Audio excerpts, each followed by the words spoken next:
கோவை மாவட்டம் வால்பாறை அதிமுக வேட்பாளர் TL லட்சுமணசிங்கை ஆதரித்து அக்கட்சியின் மேற்கு மண்டல பொறுப்பாளர் சலாவுதீன் அமீது தலைமையில் அக்கட்சியினர் வாக்கு சேகரிப்பில் ஈடுபட்டனர். உருளைக்கல், பன்னிமேடு எஸ்டேட் பகுதிகளில் அதிமுக நிர்வாகிகள் மற்றும் தொண்டர்கள் விடிய விடிய வீதி வீதியாக சென்று இரட்டை இலை சின்னத்திற்கு ஆதரவு திரட்டினர்.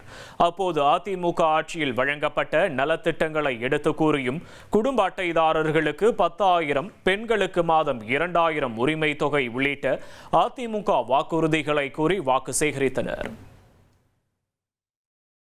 எடப்பாடியார் அவர்கள் தலைமையில் ஆட்சி அமைந்தோன்னா ஒவ்வொரு ரேஷன் கார்டு குடும்பத்துக்கும் 10,000 ரூபாய் பேங்க்ல வந்துடும். அதுக்கடுத்து உங்களுக்கு மகளிர் உரிமை தொகை இப்போ 1,200, 1000 வாங்குறீங்க. அது தகுதி உள்ள பெண்களுக்கு தான் கொடுக்குறாங்க. நிறைய பேருக்கு கிடைக்கல. பொதுவாக எங்க குடும்பத்துக்கு எல்லாத்துக்குமே கிடைக்கல. அனைத்து பெண்களுக்கும் 2,000 ரூபாய் மாசம் 2,000 ரூபாய். அது இல்லாம நீங்க எல்லாம் தெரிஞ்சுக்கோங்க, ஒரு புருஷன் பஞ்சாதி இருந்தா 3 சிலிண்டர் வருஷத்துக்கு போதும். 3 சிலிண்டர் இலவசம். எடப்பாடியார் முதலமைச்சர் ஆனா இனி செல்லும் இடமெல்லாம் செய்தி. தந்தை டிவியின் வாட்ஸ்அப் சேனலை ஃபாலோ பண்ணினா செல்ல இருக்கும் இடமெல்லாம் செய்தி. இதோ QR கோட் இப்பவே ஸ்கேன் பண்ணுங்க, ஃபாலோ பண்ணுங்க.